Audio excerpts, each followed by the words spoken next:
On a, nous, de quoi nourrir tout le continent africain et peut-être même nourrir une partie du monde.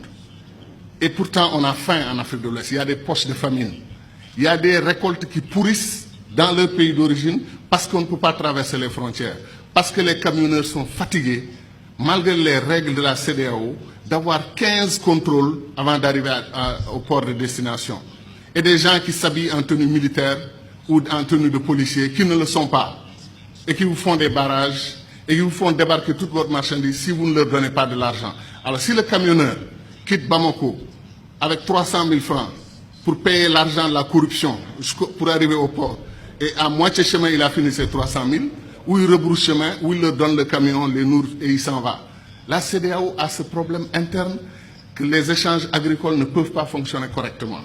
Donc, il y a des façons de faire qui font que nos pays, comme disent les anglophones, become a liability, deviennent un problème au lieu d'être un atout. Or, imaginez le Sénégal et le Mali qui coordonnent leur politique, Sénégal et Guinée-Conakry qui coordonnent leur politique. On fait des routes, au lieu que le Sénégal commence une nouvelle route nationale à Saint-Louis et aille dans un village tout à fait isolé du Sénégal, on va dire au Mali, si on arrive, quel est le meilleur point où on peut arriver pour que vous, votre route, vienne là-bas. Et le Sénégal, au lieu d'avoir fait 800 km de route, aura fait 2000 km de route parce qu'il y a 1200 km de prolongement au Mali.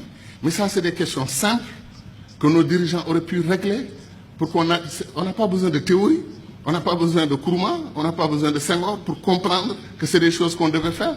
Certains disent, vous voulez qu'on ait une fédération, nous, on est un État souverain. D'accord.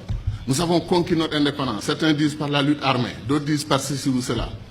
Mais les États-Unis d'Amérique, la Fédération indienne, la Fédération brésilienne, vous croyez que le président Barack Obama ose donner des instructions à l'État de Texas? Il ne peut pas. L'État de Texas est un État souverain à l'intérieur d'une fédération. Ils ont leur constitution.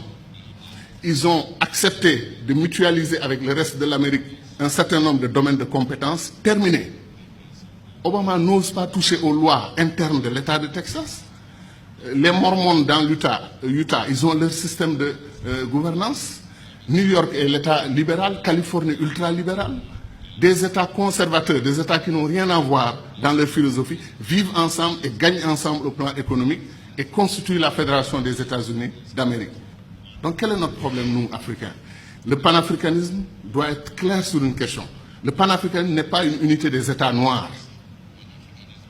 Un Cheikh Anta montrait que les Arabes, 3 Arabes sur 5 sont des Africains aujourd'hui. L'héritage du peuple arabe doit être réclamé par l'Afrique plus que tout autre continent. Donc de ce point de vue, l'unité arabo-africaine devrait être une réalité en Afrique. Les États-Unis d'Afrique devaient concerner tout le continent africain. Et nous ne voulons pas qu'une partie du continent africain se détache pour aller dans la Méditerranée, travailler avec les Européens. Vous avez vu l'UMP et tout ce qu'ils ont tenté ensemble, ça n'a rien donné. L'avenir des pays arabes, maghrébins, c'est l'Afrique. C'est leur profondeur africaine. Tant qu'ils voudront s'allier avec l'Europe ou chercher d'autres alternatives à l'Afrique, ils n'y arriveront pas. Parce qu'ils sont sur le sol qui leur appartient aujourd'hui et qui s'appelle l'Afrique. Mais les contradictions, il y a un magma de contradictions. Ce qui se passe en République démocratique du Congo est un scandale permanent. Des pays africains entrent en République démocratique du Congo, prennent les ressources dont ils ont besoin et repartent. Quand les Belges ou les Français ou les Américains ou les Chinois le font, nous crions. Mais quand des Africains le font, on appelle à des négociations, etc., etc. Il y a des injustices que des Africains commettent sur d'autres Africains. Qu'est-ce qui nous empêche de faire les ponts sur le fleuve Rosso entre le Sénégal et la Mauritanie? Qu'est-ce qui nous empêche de faire le pont sur le fleuve Gambie pour donner une continuité territoriale au Sénégal, régler le problème de la Casamance? C'est pour dire que les doctrines d'intégration que nous avons choisies, après 50 ans, comme on est c'est le jour de l'anniversaire, on dit notre bonheur pour ce qui a été fait, mais disons aussi notre préoccupation pour ce qui n'a pas été fait. Nkrumah, depuis 1958, dit que le barrage de Dinga au Congo peut donner de l'électricité à toute l'Afrique, régler le problème de l'énergie. L'Afrique pourra même exporter de l'énergie. On n'a pas commencé 1 centimètre du barrage de Dinga. On nous dit que le barrage de Swapiti en Guinée peut donner de l'énergie à toute l'Afrique de l'Ouest. Où en est le projet? C'est-à-dire des choses simples qu'on pouvait faire et qu'on n'arrive pas encore à faire. Pour aller en Afrique centrale, moi, je fais 4 jours. 1 jour de voyage, 1 ou 2 jours pour régler les affaires que je veux faire là-bas. Après, c'est la bataille pour le retour.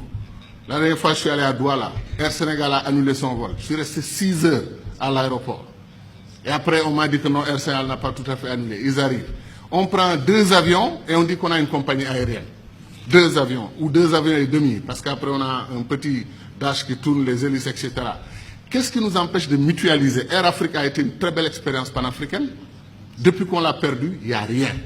Comme disait l'autre, on fait de la compétition ruineuse entre nous. Un pays africain accepte, refuse de prendre votre offre pour exploiter son pétrole, votre offre de 10%, il refuse. Vous traversez la frontière, un autre pays africain vous ouvre les bras, venez prendre. Pourquoi nous faisons des choses comme ça? Donc ce que nous disons, ce n'est pas de la théorie. Contrairement au sentiment de certains amis dans la salle qui ont pensé que nous, on voulait faire un saut, un puissant saut vers le passé. Non, on veut faire un saut vers l'avenir. On veut accélérer l'histoire de ce continent parce qu'on peut le faire. Tout est à volonté d'hommes. C'est les hommes et les femmes qui décident. Et nos dirigeants doivent entendre notre voix. C'est pour cela que les panafricanistes doivent se lever. Ils doivent s'organiser politiquement. Il y a des Africains panafricanistes qui votent pour des dirigeants anti-panafricanistes, qui ne veulent pas l'unité de l'Afrique. Ça n'a pas de sens. Je pense que les panafricanistes doivent être debout et faire entendre leur voix. Et je termine en disant encore une fois que moi, je crois en l'Afrique, et je sais que ceux qui sont dans cette salle croient en l'Afrique. Ce qui me désole le plus, c'est que si on faisait un concours de ceux qui aiment l'Afrique, qui croient au potentiel de l'Afrique, il y a des chances que les Chinois, les Américains, les Brésiliens viennent avant nous autres Africains.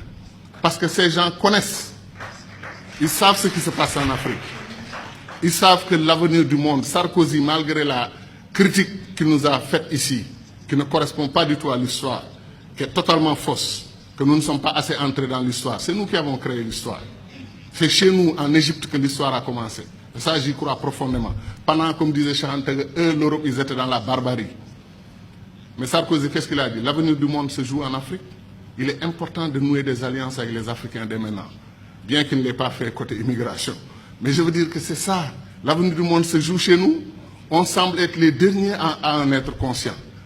L'or, le diamant, le pétrole, chaque jour que Dieu fait, un pays africain se découvre pays pétrolier. Il y a des pays comme le Mozambique vers la Tanzanie, on découvre qu'ils ont des réserves d'or et des réserves de pétrole et de gaz supérieures aux réserves du Koweït. Vous vous rendez compte? L'Afrique est un don de Dieu. Est-ce que les Africains en sont conscients? C'est ça la question. Merci.